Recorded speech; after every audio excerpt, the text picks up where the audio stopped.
Chennai shopping mall లో Christmas Sankranti సంబరాలు. మీ Christmas shopping Chennai shopping mall లో చేయండి, వెండి ఉచితంగా పొందండి.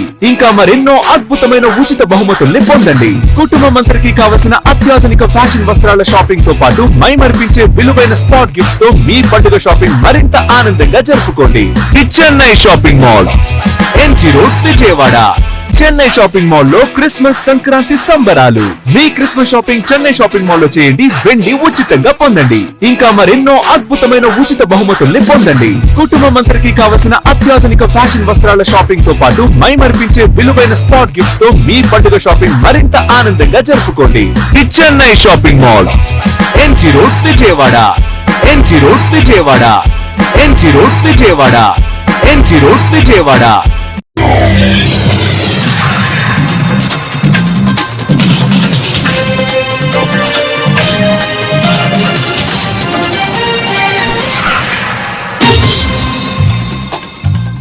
నమస్కారం, సిటీ న్యూస్ కి స్వాగతం. ఈనాటి వార్తా విశేషాలు. United forum bank unions Vijayawada Dharna Chowk లో ధర్నా నిర్వహించింది. ఈ ధర్నాలో national bank general secretary Chandrasekhar పాల్గొన్నారు. ఈ సందర్భంగా చంద్రశేఖర్ మాట్లాడుతూ, దేశంలో మొత్తం 9 ఆర్గనైజింగ్ బ్యాంకులు ఉన్నాయని, 9 ఆర్గనైజేషన్లు కూడా ఫ్రైడే బ్యాంకింగ్ కోసం పోరాడుతున్నాయన్నారు. గవర్నమెంట్ ఆఫ్ ఇండియాలో ఉదయం 20 నిమిషాలు, సాయంత్రం 20 నిమిషాలు అగ్రిమెంట్ లో సంతకాలు కూడా పెట్టడం జరిగిందని, సంతకాలు పెట్టిన తర్వాత ఇంప్రూవ్మెంట్ చేస్తామని చెప్పడం జరిగిందన్నారు. 3 సంవత్సరాలు అవుతున్నా కూడా ఇంతవరకు దాని గురించి మాట్లాడడం లేదని, 2026 మార్చి 24, 25 తేదీలో స్ట్రైక్ చేస్తామని నోటీసులు ఇవ్వడం జరిగిందన్నారు.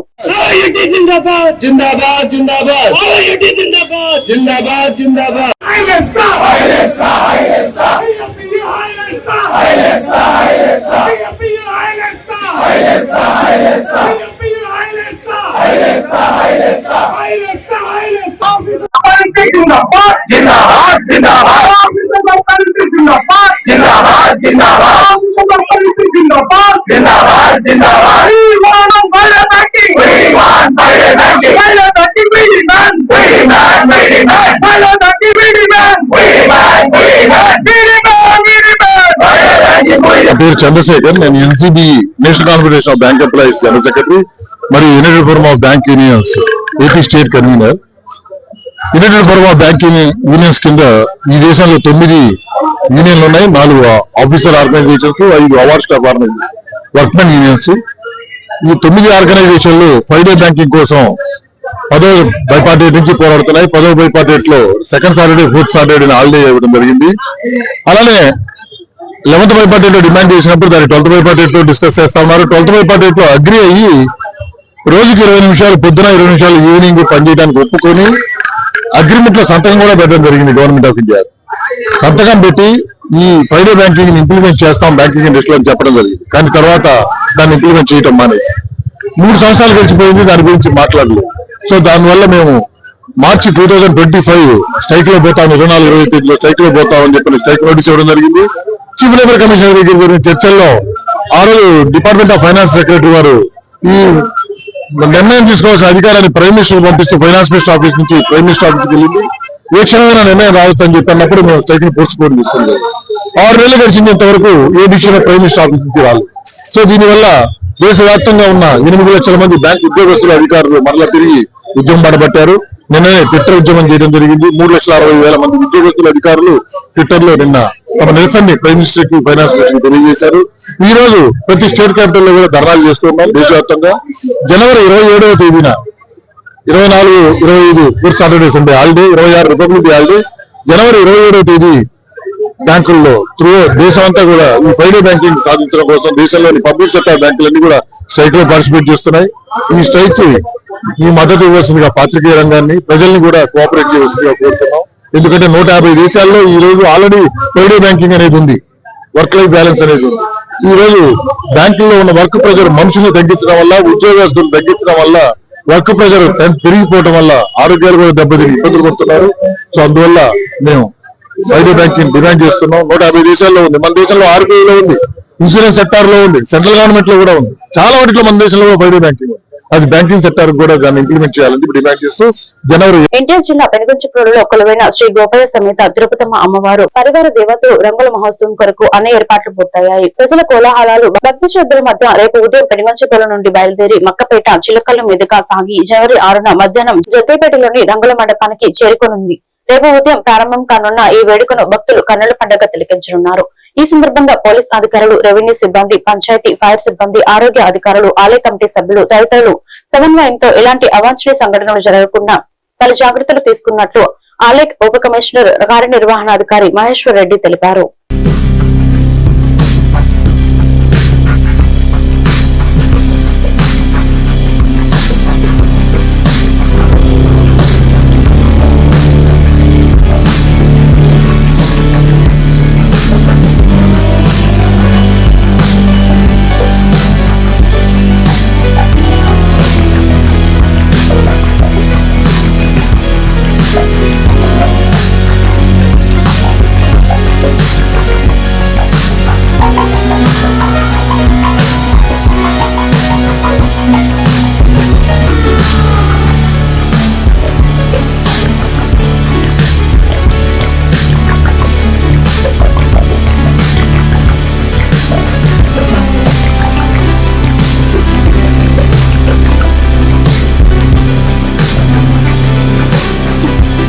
ఎన్టీఆర్ జిల్లా పెనుగంచుప్రోలు తిరుపతమ్మ అమ్మవారు 11వ పరివార దేవతల రంగుల మహోత్సవం భారీ వేడుకగా సాగుతుంది.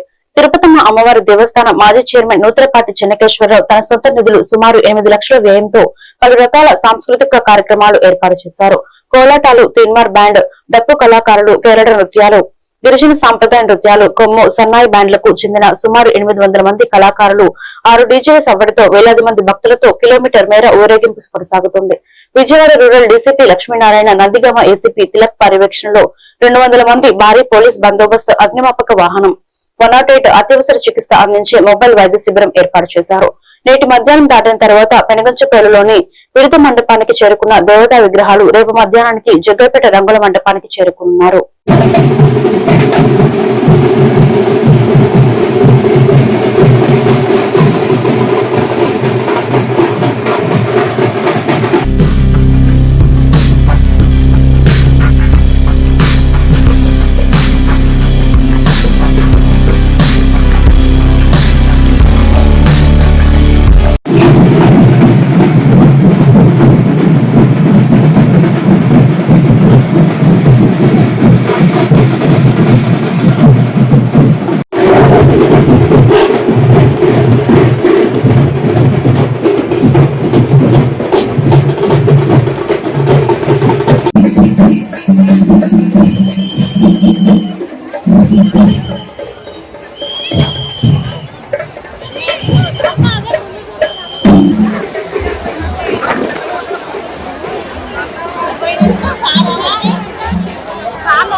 ఆంధ్రప్రదేశ్ రాష్ట్ర ముఖ్యమంత్రి నారా చంద్రబాబు నాయుడు రాష్ట్ర భవిష్యత్తు విద్యపై ఆధారపడి ఉందన్న దృఢమైన నమ్మకంతో విద్యారంగానికి అత్యున్నత ప్రాధాన్యత ఇస్తూ పలు సంస్కరణలకు శ్రీకారం చుట్టారని ఎమ్మెల్యే శ్రీరామ్ రాజగోపాల్ తాతయ్య అన్నారు. ఎన్టీఆర్ జిల్లా వస్తవై మండలం పోలంపల్లి గ్రామంలో గల జిల్లా పరిషత్ ఉన్నత పాఠశాలను సోమవారం ఆయన సందర్శించారు. ఈ సందర్భంగా ఆయన మాట్లాడుతూ గతంలో ఎన్నడూ లేని విధంగా ముఖ్యమంత్రి విద్యను రాష్ట్ర అభివృద్ధికి మూలస్తంభంగా భావిస్తూ ప్రభుత్వ పాఠశాలల బలోపేతానికి విశేషమైన చర్యలు చేపట్టారని పేర్కొన్నారు. ప్రభుత్వం మీ మీద చాలా అమ్మా నాన్న చాలా ఆశ పెట్టుకున్నారు కదా, ఎంతో కష్టపడి చదివిస్తున్నారు. వ్యవసాయం పనిపోయో వ్యవసాయం చేసో చాలా కష్టపడి చదివిస్తున్నప్పుడు మనం కూడా అమ్మా నాన్నని సంతోష పెట్టే విధంగా బాగా కష్టపడి చదువుకోవాలి. క్రమశిక్షణ కావాలి, మార్కులు బాగా రావాలి, ఏ రోజు స్కూల్ మానేయకూడదు. టీచర్ లెసన్ చెప్పే ముందు ఎవరైతే కాన్సన్ట్రేషన్ తింటారో వాళ్ళకి చదువు బాగా వస్తుంది. ఏ రోజు చెప్పే లెసన్ ఆ రోజు ఇంటికి చదువుకోవాలి. డిసిప్లిన్ చాలా ఇంపార్టెంట్ అన్నమాట.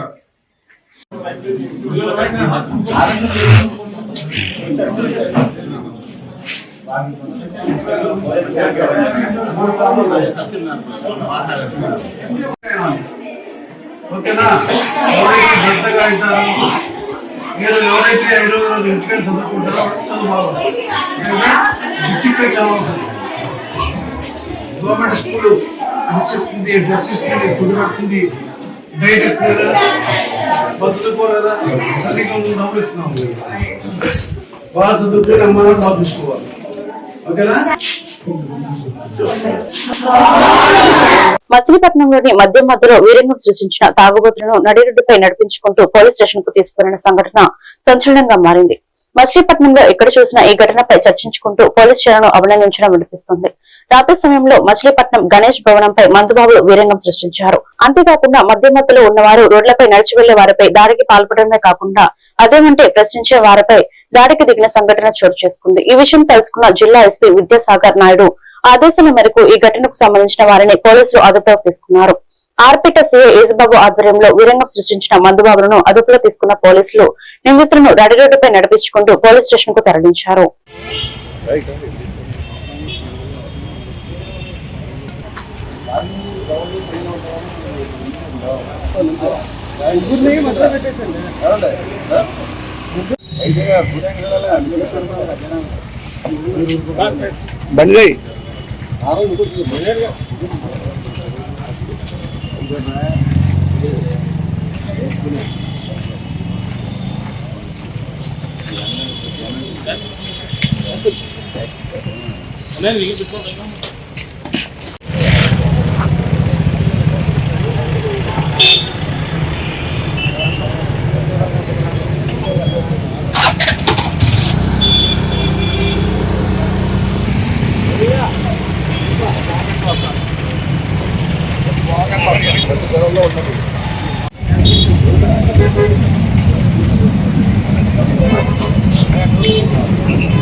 కృష్ణా జిల్లా గుడివాడ రూరల్ లింగవరం గ్రామ సభలో ఒక వ్యక్తిపై దాడి చేసిన ప్రత్యర్థులు ప్రభుత్వ ఆసుపత్రిలో చికిత్స పొందుతున్న పిజియంట శ్రీనివాసరావు. ఆయన మీడియాతో మాట్లాడుతూ గ్రామంలోని చేపల చెరువు పంచాయతీ వారు పాట పెట్టక తాను ఎక్కువ మొత్తంలో చెరువు దక్కించుకున్నానని అది దృష్టిలో పెట్టుకుని గోపాలస్వామి, శివయ్య, చిరంజీవి రెడ్డి, మనోహర్ రెడ్డి అనేవారు దాడి చేశారని, వారు ఏ పార్టీ అధికారంలోకి వస్తే ఆ పార్టీలో ఉంటూ అధికారం చలాయిస్తున్నారని, ప్రభుత్వ అనుమతులు లేకుండా గోపాలస్వామి మట్టి వ్యాపారం చేస్తున్నాడని, తాను అధికారులకు ఫిర్యాదు చేసిన కక్ష పెట్టుకుని తనపై దాడి చేసినట్లు తెలిపారు. ఆపరేషన్ అయిన నన్ను వారందరూ కాలుతో గుండెలపై తన్నారని, ఇష్టం వచ్చినట్టు కొట్టారని ఆరోపించాడు.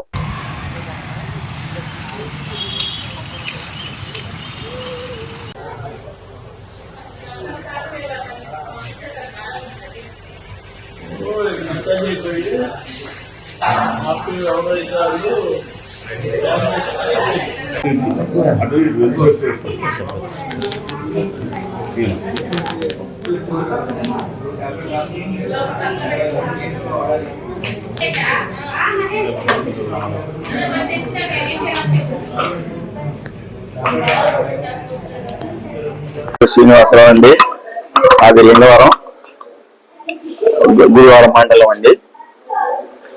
నేను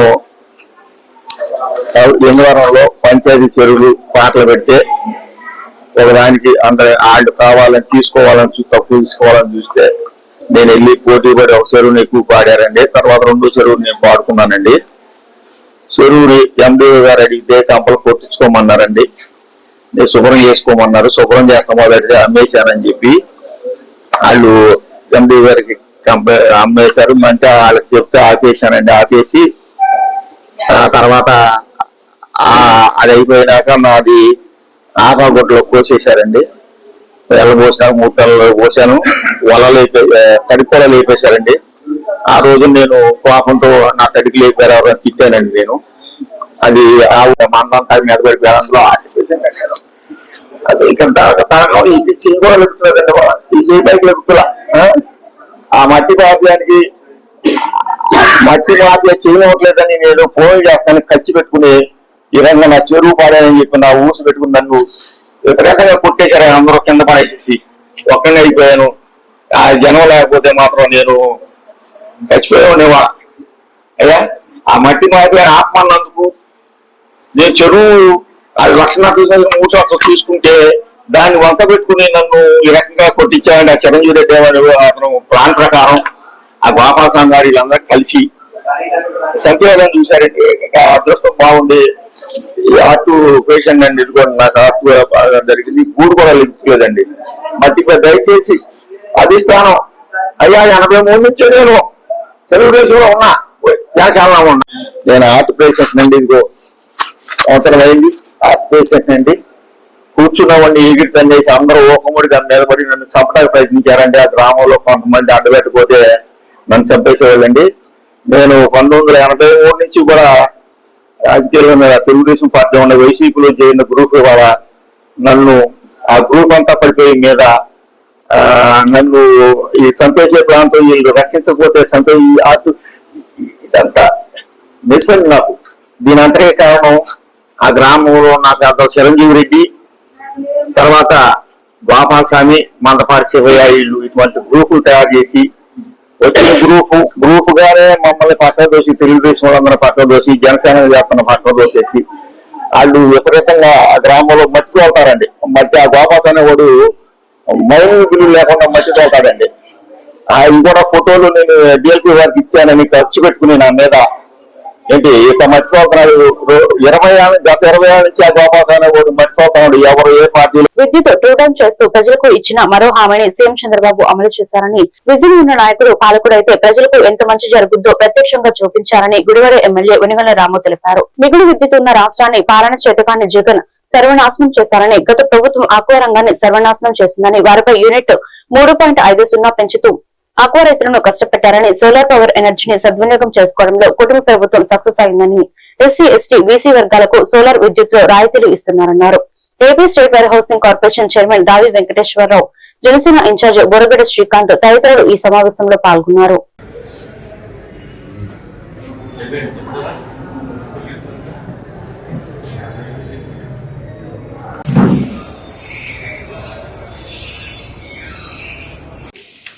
ఈరోజు చారిత్రాత్మకంగా మొట్టమొదటిసారిగా మనం ఎప్పుడు విన్న విషయం ఒకటి వింటున్నాం.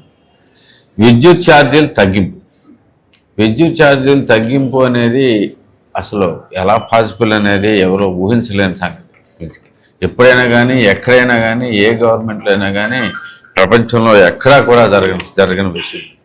మనకి కాస్ట్లు పెరుగుతూ ఉన్నాయి, విద్యుత్ మీద ఛార్జీలు అవసరాలు పెరుగుతూ ఉన్నాయి, విద్యుత్ అవసరాలు. కానీ దానికి తగ్గట్టుగా స్పీడ్గా మనం కనుక దాని ప్రొడక్షన్ మనం ఇంప్రూవ్ చేసుకోలేకపోతే మనకి ఆటోమేటిక్గా విద్యుత్ ఛార్జీలు పెరిగిపోతాయి.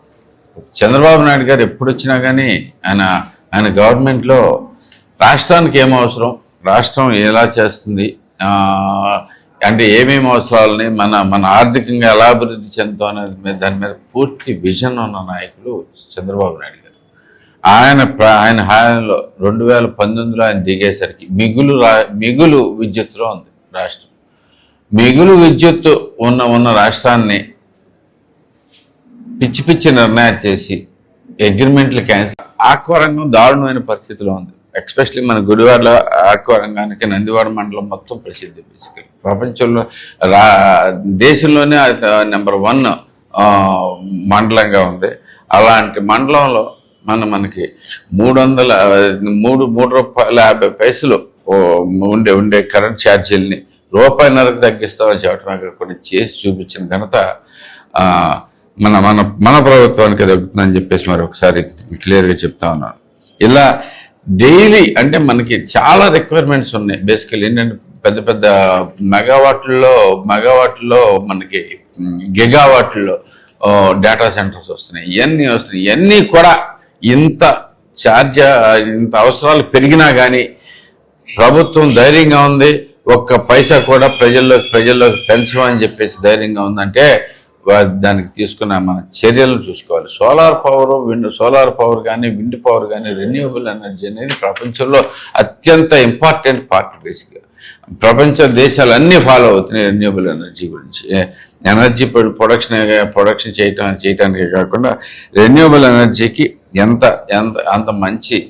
గొప్పగా జరుగుతున్నాయి. ఏకైక రాష్ట్రం మంది. మళ్ళీ చంద్రబాబు నాయుడు గారు వచ్చిన తర్వాత అత్యధికంగా ఇవి తీసుకురావటమే కాకుండా గొప్పగా ఆలోచించి సోలార్ పవర్ రూఫ్ టాప్లు చేయటం అనేది చాలా గొప్ప విషయం. అది ఎస్సీ ఎస్టీలకి మనం హామీ ఇచ్చిన విధంగా. ఈ వార్తలు ఇంతటితో సమాప్తం. మరొక బులెటిన్ లో మళ్ళీ కలుద్దాం. నమస్కారం.